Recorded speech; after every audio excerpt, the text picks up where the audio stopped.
الحمد للہ رب العالمین والصلاة والسلام علی سید الانبیاء والمرسلین وعلی آلہ وصحبہ اجمعین۔ السلام علیکم ورحمۃ اللہ وبرکاتہ۔ معزز سامعین ناظرین، آج کی یہ ہماری چھٹی نشست ہے خواتین کے حقوق کے بارے میں۔ اس سے پہلے والی نشست میں ہم نے ایک بیٹی کے بچپن سے لے کے اس کو شادی تک لے کے گئے، کافی سارے ہم نے مسائل ڈسکس کیے اس میں۔ وہ نشست نمبر 4 اور نشست نمبر 5۔ آج کی یہ چھٹی نشست ہے کہ شادی کے بعد شریعت جو ہے بیوی پر کیا جو ہے وہ حقوق لاگو کرتی ہے۔ تو اس کے بارے میں سب سے پہلی حدیث جو میں آپ کی خدمت میں کوٹ کر رہا ہوں وہ مسند احمد کی ہے 9640۔ حضرت عبد الرحمن بن عوف رضی اللہ تعالیٰ عنہ فرماتے ہیں کہ نبی پاک صاحب اللہ صلی اللہ علیہ وآلہ وسلم نے ارشاد فرمایا، جب عورت 5 نمازیں پڑھے اور رمضان شریف کے روزے رکھے اور اپنی شرمگاہ کی حفاظت کرے اور اپنے خاوند کی فرما برداری کرے، 4 کام ہو گئے، تو اس سے کہا جائے گا کہ جنت کے جس دروازے سے چاہتی ہو داخل ہو جاؤ۔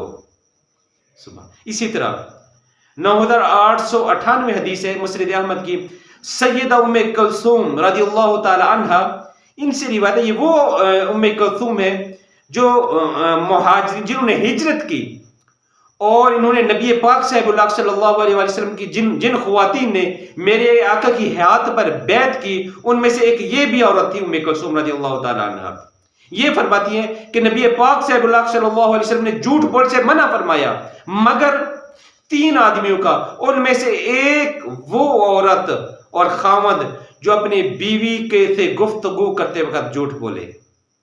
یہ مثلا خاوند جھوٹ بولتے ہوئے بیوی کی تعریف کرے اور بیوی جو ہے وہ خاوند کی تعریف کرے، اب تم اچھی ہو، تم نے کھانا اچھا بنایا، سو جو بھی ہو گئے، جتنے بھی ہو گئے، کہ اگر خاوند جھوٹ میں بھی عورت کا دل رکھنے کے لیے اس سے کوئی جھوٹ بول لیتا ہے تو میرے آقا نے فرمایا کہ اس کے لیے ایسا کرنا ٹھیک ہے، خاوند کا بیوی کے بارے میں اور بیوی کا خاوند کے بارے میں۔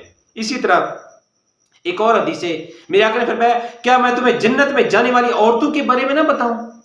انتہائی اہم حدیث، خواتین جو اس کو پلے باندھ لے، خدا کی قسم جنت میں جا کے ہی دم لیں گی۔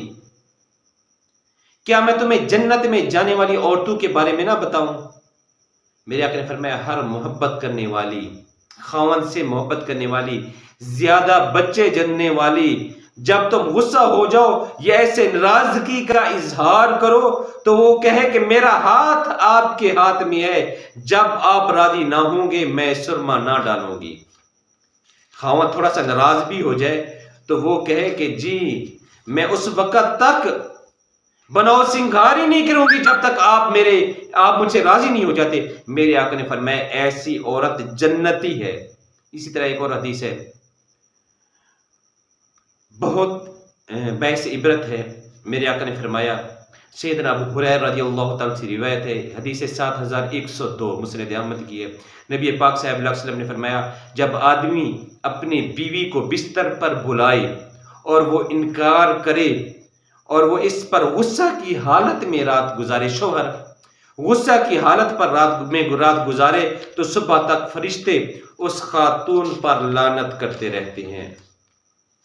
اسی طرح ایک اور حدیث ہے، میرے آقا نے ارشاد فرمایا، فضالہ بن عبید رضی اللہ تعالیٰ عنہ سے روایت ہے، حدیث نمبر ہے 9986، مسند احمد کی ہے، وہ عورت جس کا خاوند اس سے غائب تھا، میرے آقا نے ارشاد فرمایا، فضالہ بن عبید رضی اللہ تعالیٰ عنہ ارشاد فرماتے ہیں کہ نبی پاک صاحب اللہ صلی اللہ علیہ وآلہ وسلم نے فرمایا، وہ عورت جس کا خاوند اس سے غائب تھا جبکہ اس نے بیوی کے دنیا کے اخراجات پورے کیے ہوئے تھے، لیکن اس خاتون نے اپنے خاوند کے بعد غیروں کے لیے بناؤ سنگھار کیا، پس اس نافرمان کے بارے میں سوال مت کرو۔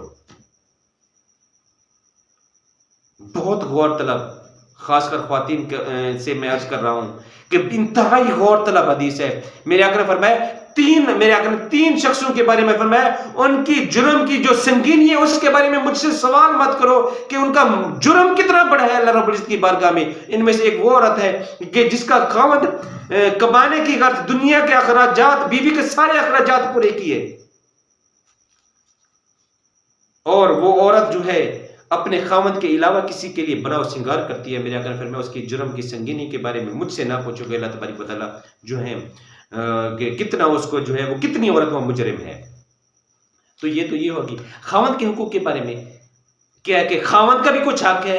میرے آقا نے ارشاد فرمایا ایک اب ہند آئی میرے آقا کی بارگاہ میں، ساس بھی ہے میرے آقا کے رشتے میں اور ابو سفیان کی بیوی ہے. میرے آقا کے پاس ہے، یا رسول اللہ صلی اللہ علیہ وسلم انا ابا سفیان رجل شحیح، اسلام سے پہلے بہت مال خرچ کرنے والے تھے، لیکن اسلام میانہ روی کا درس، کنجوس نہیں تھے، میانہ روی کا درس دیتے تھے.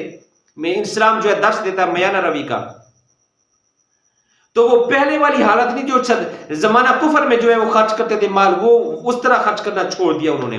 تو ہند آئی میرے آقا کی بارگاہ میں، یا رسول اللہ صلی اللہ علیہ وسلم ابو سفیان کی وہ پہلے والی حالت نہیں رہی، کنجوس ہو گئے ہیں، کیا میں ان کی جیب سے ان کی اجازت کے بغیر کچھ نان و نفقہ خرچ لے لوں جو میری ضرورت کے لیے ہو؟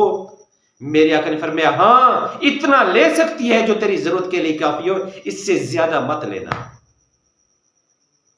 تو خاوندوں کو بھی چاہیے کہ خدارا اپنی انکم کے مطابق جو ہے بیوی بچوں پر خرچ کرو، ورنہ قیامت والے دن ایسا نہ ہو کہ نمازیں بھی ہوں، روزے بھی ہوں، حج بھی ہو، حاجی صاحب بھی ہو، زکاتیں بھی ہو، صدقات بھی ہو، کہیں بیوی بچوں کے حقوق کے بارے میں اللہ رب العزت کی بارگاہ میں ہماری گرفت نہ ہو جائے، پکڑے ہوئے ہوں. بہت نازک مسئلہ ہے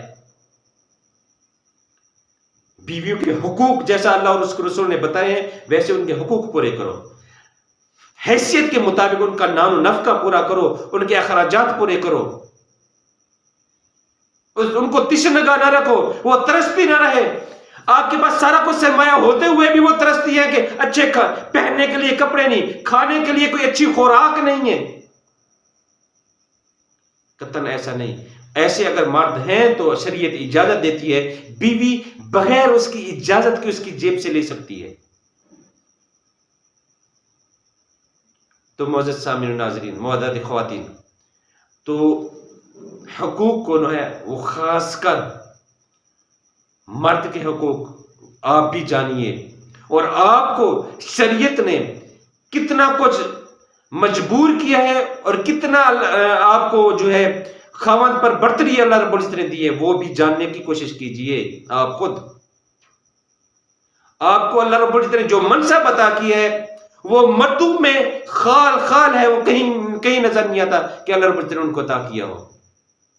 تو خاوند کی اطاعت، ان کے مال کی حفاظت، بلکہ ایک حدیث میں آتا ہے میرے آقا نے فرمایا کہ عورت اگر خاوند کے مال میں سے کچھ پیسے نکالتی ہے اور اپنے ملازم کو یا چوکیدار کو دیتی ہے، جا کے صدقہ کراؤ، یا کسی سائل آیا اس کو دیا ہو، میرے آقا نے فرمایا شوہر کو کمانے کا ثواب، اس کی بیوی کو پیسے اٹھا کے دینے کا ثواب، اور ملازم کو یا چوکیدار کو لے کے جانے کا ثواب، اللہ تبارک و تعالیٰ تینوں کو ثواب عطا کر دیتا ہے، اور تینوں کے ثواب میں جو ہے وہ کمی نہیں ہوتی، برابر اللہ تبارک و تعالیٰ ثواب عطا کر دیتی ہے. سبحان اللہ.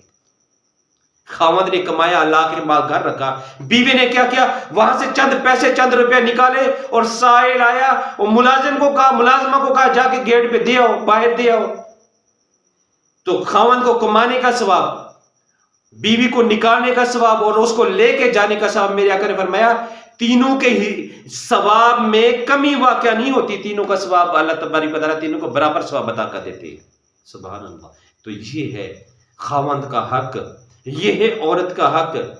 ایک لقمہ سائل آیا ہے، کچھ بھی نہیں ہے، خالی روٹی پڑی اٹھا کے دے دو، اللہ تبارک و تعالیٰ خلوص کو دیکھتا ہے.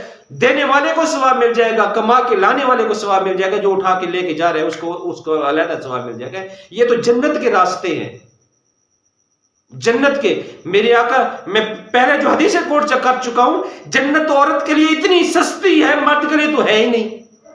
جتنی سستی جنت اللہ رب العزت نے خواتین کے لیے بنا دی ہے. چھوٹا سا عمل، 5 نمازیں پڑھے، رمضان کے روزے رکھے، شرم کی گاہ کی حفاظت کرے، خاوند کی اطاعت کرے، میرے آقا نے فرمایا جنت کے جس دروازے سے چاہے داخل ہو جائے۔ اور کیا چاہتی ہے خواتین؟ اسلام کہتی ہے کہ ہمیں تشنہ رکھا، اور اسلام آپ کو کیا دے؟ اس سے بڑھ کے اگر کسی مذہب نے دیا ہے تو لو پیش کرو ہمارے سامنے، قطعاً نہیں۔ جو اسلام نے عورت کو سر پہ بٹھایا ہے، سر کا تاج بنا دیا ہے، ماں کی صورت میں ہو، بہن کی صورت میں ہو، بیوی کی صورت میں ہو، جس رشتے کی سے بھی ہو، اس حیثیت سے دیکھا جائے، خواتین کے وہ حقوق ہیں کہ مرد کو جنت میں لے کے جا کے چھوڑتی ہے، یا مرد جو ہے وہ عورت کو جو ہے جنت میں جانے کا سبب بن جاتی ہے، مرد کے توسط و وسیلے سے خدمت کر کے۔ تو یہ تھی میری ایک نشست خواتین خاص کر بیوی کے حقوق کے بارے میں، کہ شریعت بیوی پر کیا حق لاگو کرتی ہے اور اس کے شوہر پر کیا لاگو کرتی ہے۔ اللہ رب العزت جو ہمارے یہ چند کلمات تھے ان کو اپنی بارگاہ میں قبول و منظور فرمائے، آمین، بجاہ نبی الامین صلی اللہ علیہ وآلہ وسلم۔ السلام علیکم ورحمۃ اللہ وبرکاتہ۔